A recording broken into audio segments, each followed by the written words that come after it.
अब खबर मध्य प्रदेश से है। यहाँ मध्य प्रदेश के उप मुख्यमंत्री जगदीश देवड़ा एक बार फिर विवादित बयान को लेकर विपक्ष के निशाने पर है। हर बार की तुलना में इस बार मामला बड़ा गंभीर होने के कारण ज्यादा तूल पकड़ता जा रहा है और मध्य प्रदेश सहित पूरे देश भर में जगदीश देवड़ा की आलोचना शुरू हो गई है। पूरा मामला क्या है वो भी बताऊंगा। उससे पूर्व बता दूं कि मंत्री जगदीश देवड़ा 2 दिवसीय दौरे पर जबलपुर पहुंचे थे। यहाँ एक कार्यक्रम में मुख्य अतिथि के रूप में मंच से ऑपरेशन सिंदूर को लेकर प्रधानमंत्री नरेंद्र मोदी की तारीफ कर रहे थे। इसी वीडियो पर को कांग्रेस ने शेयर करते हुए कांग्रेस प्रदेश अध्यक्ष जीतू पटवारी ने उप मुख्यमंत्री जगदीश देवड़ा पर सेना का अपमान करने की बात करते हुए इस्तीफे की मांग के साथ ही कार्रवाई की मांग कर दी। मामले को तूल पकड़ता देख मंत्री देवड़ा मीडिया के सामने आए और पूरे मामले में हर बार की तरह सफाई देते हुए बयान से पल्ला झाड़ते हुए कांग्रेस की साजिश बताकर कार्रवाई की बात करने लगे। इस पूरे घटनाक्रम के बाद देश भर में मंत्री जगदीश देवड़ा के बयान को लेकर बवाल मचा हुआ है। देश भर में डिप्टी सीएम जगदीश देवड़ा के बयान को लेकर आलोचनाओं का दौर शुरू हो गया है। उप मुख्यमंत्री जगदीश देवड़ा के बचाव में उनके समर्थक सोशल मीडिया पर डिप्टी सीएम को राष्ट्रभक्त बताते हुए फुल जोर समर्थन कर रहे हैं। फिर भी मंत्री देवड़ा की मुश्किलें कम होने का नाम नहीं ले रही है। एमपी में लगातार जगदीश देवड़ा के पुतले दहन किए जा रहे हैं। उनके गृह जिले मंदसौर सहित उनकी विधानसभा क्षेत्र मल्हारगढ़ में भी बूढ़ा मंडल में जगह जगह पुतले दहन के प्रयास किए गए, जहां पर भाजपा कार्यकर्ताओं और कांग्रेस कार्यकर्ताओं में आपस में झड़प भी हुई है। पुलिस की मौजूदगी में ब्लॉक अध्यक्ष ईश्वर धाकड़ के साथ मारपीट की घटना सोशल मीडिया पर वायरल हो रही है। हाल ही में एमपी सरकार के मंत्री विजय शाह के द्वारा कर्नल सोफिया कुरैशी को लेकर दिए गए विवादित बयान के बाद भाजपा और भाजपा के मंत्रियों की लगातार आलोचनाएं हो रही है। जबलपुर हाई कोर्ट ने मंत्री विजय शाह के बयान मामले में स्वतः ही संज्ञान लेते हुए मंत्री विजय शाह पर एफआईआर दर्ज करने के निर्देश दिए थे। विजय शाह का मामला लगातार तूल पकड़ता जा रहा है। इसी बीच मुख्यमंत्री जगदीश देवड़ा का बयान सामने आने के बाद विपक्ष लगातार हमलावर है। इस पूरे घटनाक्रम के बाद कई राजनीतिक दलों ने सेना पर अनर्गल टिप्पणी करने वाले एमपी के दोनों मंत्रियों पर कार्रवाई की मांग के साथ ही कड़ी निंदा की है। इस पूरे मामले में नेहा सिंह राठौड़ ने भी दोनों मंत्रियों पर कार्रवाई की मांग करते हुए प्रधानमंत्री की कड़ी आलोचना की है। ये वही कांग्रेस की राष्ट्रीय महासचिव प्रियंका गांधी ने भी दोनों मंत्रियों पर कार्रवाई की मांग करते हुए इन पर मुकदमा सहित सेना के अपमान का आरोप लगाया है। वैसे एक संयोग ही माना जाएगा कि हर बार मंत्री देवड़ा विपक्ष के निशाने पर रहते हैं। मध्य प्रदेश की शिवराज सरकार में चाहे वो सिमी के गुर्गों को रिहा करते समय उज्जैन में पुतले दहन के आयोजन में मंत्री पर आरोप लगने का मामला हो, या फिर आबकारी मंत्री रहते हुए मल्हारगढ़ विधानसभा क्षेत्र में जहरीली शराब कांड से 1 दर्जन लोगों की मौत का मामला हो, या फिर हाल ही में राजधानी में पकड़ी गई एमडी फैक्ट्री का मामला हो, लगातार विपक्ष के निशाने पर और जीतू पटवारी के निशाने पर मंत्री देवड़ा रहे हैं। जगदीश देवड़ा के इस्तीफे की मांग तेज हो रही है, फिर भी मंत्री जगदीश देवड़ा गिरते हुए दिखाई दे रहे हैं। देखने वाली बात होगी देश के प्रधानमंत्री नरेंद्र मोदी, गृह मंत्री अमित शाह और रक्षा मंत्री राजनाथ सिंह सेना को लेकर विवादित बयानों से चर्चा में आए एमपी के दोनों मंत्रियों पर क्या कार्रवाई करते हैं। और जिन्होंने हमारी बेटियों के सिंदूर उजाले थे, वही कटे पिटे लोगों को हमने उन्हीं की बहन भेज करके उनकी ऐसी की तैसी करवाई। एक बार मोदी जी के लिए जोरदार ताली बजाएं। उन्होंने कपड़ा उतार उतार के हमारे हिंदुओं को मारा और मोदी जी ने उनकी बहन को उनकी ऐसी की तैसी करने हमारे जहाज से उनके घर। अब मोदी जी कपड़े तो उतार नहीं सकते थे, इसलिए उनके समाज की बहन को भेजा कि तुमने हमारी बहनों को अगर विधवा किया है तो तुम्हारे समाज की बहन आके तुम्हें नंगा करके छोड़ेगी। भारतीय सेना और देश का अपमान करने में भाजपा नेताओं का कोई जोड़ नहीं है। अब नया बयान मध्य प्रदेश के डिप्टी सीएम जगदीश देवड़ा का आया है। उनका कहना है कि पूरा देश, सेना और सैनिक पीएम मोदी के चरणों में नतमस्तक हैं। अब मैं सच में कंफ्यूज हूं कि भाजपा के नेता खुद मूर्ख हैं या वो पूरे देश को मूर्ख समझते हैं। उन्हें क्या लगता है ये देश और देश की जनता उनकी बपौती है? वो खुद को राजा और जनता को प्रजा समझने लगे हैं क्या? क्या वो भूल गए हैं कि जिस कुर्सी पर बैठकर वो बकवासबाजी कर रहे हैं वो जनता की दी हुई है और जनता जब चाहेगी उन्हें कुर्सी से उतारकर जमीन पर बैठा देगी। देश की सेना देश का गौरव और सम्मान है और उसके बारे में फालतू बयानबाजी करने का अधिकार किसी नेता के पास नहीं है। भारतीय सेना देश की सेना है, किसी भाजपा नेता की सेना नहीं है। और जिसे इस तरह का कोई भी भ्रम हो वो अभी इसी वक्त दूर कर ले। भाजपा के सभी नेताओं को यह बात कान खोलकर सुन लेनी चाहिए कि नरेंद्र दामोदर दास मोदी इस देश के मालिक नहीं, सेवक हैं और उन्हें खुद इस देश की सेना, सैनिकों और देशवासियों के चरणों में नतमस्तक होना चाहिए।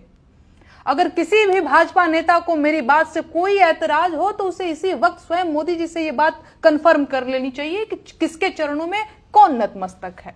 राजतंत्र में राजा मालिक होता था, जनता सेवक, लेकिन लोकतंत्र में जनता मालिक है और प्रधानमंत्री सेवक। लोकतंत्र और राजतंत्र के बीच यही मूलभूत अंतर है। लेकिन भाजपा नेताओं के बयान सुनकर लगता है कि भाजपा ये बात भूल चुकी है। सच बात यह है कि कर्नल सोफिया कुरैशी का अपमान करने वाले भाजपा के मंत्री विजय शाह के खिलाफ ढंग से एक्शन लिया गया होता तो बड़ी संभावना है कि मध्य प्रदेश के डिप्टी सीएम जगदीश देवड़ा ऐसी बयानबाजी नहीं करते। लेकिन भाजपा हमेशा अपने दोषी नेताओं को बचाती रही है और उसी का परिणाम है कि विपक्ष के नेताओं का अपमान करते करते ये लोग देशवासियों और सेना का अपमान करने लगे हैं। इन लोगों का मन बहुत बढ़ गया है और अब ये देशवासियों की जिम्मेदारी है कि वो उन्हें उनकी सही जगह याद दिला दें। बाकी मुझे पूरी उम्मीद है कि भारतीय सेना और देशवासियों का अपमान करने वाले मध्य प्रदेश के डिप्टी सीएम पर एफआईआर दर्ज की जाएगी और बाकायदा मुकदमा भी चलाया जाएगा। आज मैंने जबलपुर में उप मुख्यमंत्री और वित्त मंत्री जगदीश देवड़ा जी का बयान सुना। निश्चित रूप से उन्होंने जो विवादित बयान दिया है उसकी हम घोर निंदा करते हैं। पूरे भारत की जो सेना है वो हमारी आदरणीय सेना, महान सेना है, इस देश का गौरव है। आज हम लोग जो देश के लोग जो सुरक्षित हैं, हमारे घरों में हम आराम से नींद की सांस जो ले रहे हैं और चैन की सांस हम लोग लेते हैं, ये सब हमारे भारत की सेना की देन है। और उस सेना का मनोबल गिराने के लिए जल सेना, थल सेना और वायु सेना, उस सेना का मनोबल गिराने के लिए जो मंत्री ने जिस प्रकार का भाषा का उपयोग किया है, मंत्री ने यहां तक कह दिया कि ये जो सेना है ये नरेंद्र मोदी के चरणों में पड़ी हुई। अरे भाई जगदीश देवड़ा जी, मुझे ऐसा लगता है कि आपका मानसिक संतुलन बिगड़ चुका है, आप मानसिक रूप से बीमार है, आपको बड़े इलाज की कहीं न कहीं जो जरूरत है। आप इस तरीके से जो देश की सेना का मनोबल गिरा रहे हैं। हमारे देश की सेना ने हमेशा दुश्मन देश की सेना के दांत खट्टे किए। उन्होंने पाकिस्तान के 2 टुकड़े करके बांग्लादेश का निर्माण हमारी सेना की वजह से हुआ। सिक्किम हो, चाहे गोवा हो या चाहे अन्य कोई जगह हो, जब जब भी मौका मिला हमारी सेना ने पूरी ताकत के साथ, शौर्यता के साथ, वीरता के साथ उन्होंने काम किया। और उस सेना का मनोबल गिराने का जो काम इस मंत्री ने किया निश्चित रूप से निंदा के योग्य है। मल्हारगढ़ विधानसभा क्षेत्र में जो ये 2.5 लाख मतदाता है और 2.5 लाख मतदाताओं का सिर शर्म से पूरे देश में जो झुकाने का काम किया है यहाँ के मंत्री ने किया, निश्चित रूप से हम लोग इसकी निंदा करते हैं। और तत्काल में सरकार से आदरणीय मोहन यादव जी से अनुरोध करूंगा कि इस मंत्री को तत्काल बर्खास्त करें, क्योंकि ये मंत्रिमंडल में रहने के योग्य व्यक्ति नहीं है और ये पता नहीं कब क्या बयान दे देता है। और इस तरीके से हमारे देश की सेना का मनोबल गिर रहा है, वो गिरना नहीं चाहिए। हम देश की सेना के साथ है, हर हिंदुस्तानी जो देश की सेना के साथ है। और ये देश 140 करोड़ जो लोगों का देश है, निवासियों का देश है, हिंदू, मुस्लिम, सिख, ईसाई, हम सारे लोग मिलकर के इस देश में रहते हैं और इस देश की सेवा के लिए जान देने के लिए हम सारे लोग तैयार हैं। हम जो देश के लोगों को ये कहा कि ये नरेंद्र मोदी जी के चरणों में पड़े हुए हैं, भैया नरेंद्र मोदी जी के चरण इतने महान नहीं है और इतने बड़े चरण नहीं है कि 140 करोड़ जो यहाँ की जनता है, अवाम है, उसके जो वहाँ के जो लोग हैं वो उनके चरणों में पड़े रहे। मेरी पुनः आप सब लोगों से अनुरोध है, निवेदन है कि हम सब लोग मिलकर के इस देश की सेना के लिए हमेशा खड़े रहे और पूरे देश की सेना के हम लोग साथ हैं। जय हिंद, जय भारत। आदरणीय देशवासियों, आज मध्य प्रदेश के उप मुख्यमंत्री जगदीश देवड़ा ने अपने एक भाषण में ये कहा कि भारत की सेना नरेंद्र मोदी के चरणों में नतमस्तक है।